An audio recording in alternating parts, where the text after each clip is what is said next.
ready? Golly.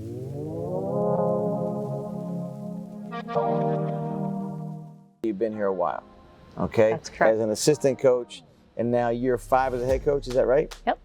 Your program has been established. The banners speak for themselves. Players have gone on to have success. I think as coaches, it's defined different ways, right?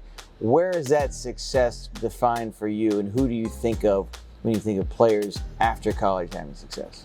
I think that, you go obviously most recently to Kishana Washington, one of our all-time leading scorers, had a tremendous career here. I look at her and she kind of exemplifies, success after college. She's playing professionally now, having her second year as a pro. So she's enjoying that, and you still hear back from her, just the things she learned here, how she's applying that to her game and growing in the game there. But I'd say, Kishana's still playing professionally. We have Tessa Brugler, who was on staff, played here, is now playing in Spain. And then we have some that have been playing quite a while, and Gabby Marginian, who is still our all-time leading scorer, all-time great here.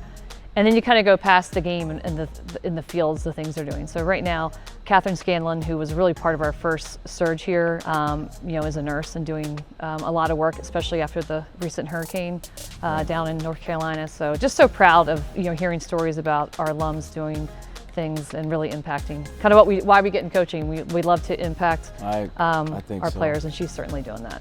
Yeah, I think it's interesting you talk about that. Like, we're in a different time and era than when you first got to Drexel.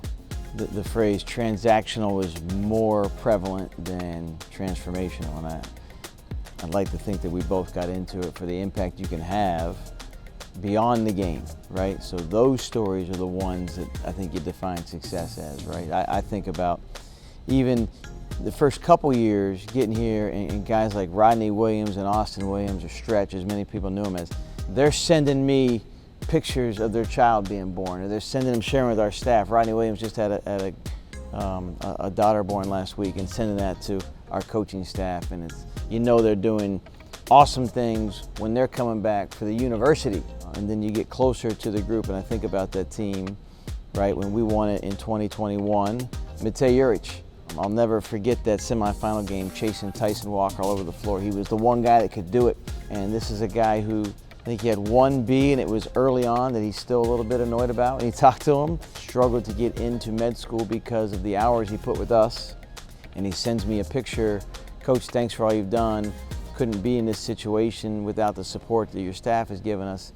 And he's got a picture of a lab coat, right? And he's visiting, he's meeting with patients now and doing things. So it's the phone call after they're playing and how they sound and their excitement or their joy. Lucas Monroe's a guy, left here, was only with us for 1 year, but I offered him out of high school, and he's done a couple things already, and now he's an assistant coach in the G League and playing for a guy that Coach Fortier and I coached, who was a player at Cornell. And when he was looking to hire someone, he knew what he was getting in Lucas because of Coach Fortier and I's relationship with him, and it all ties in. So I love it to hear the success stories, but I love it when they tie together.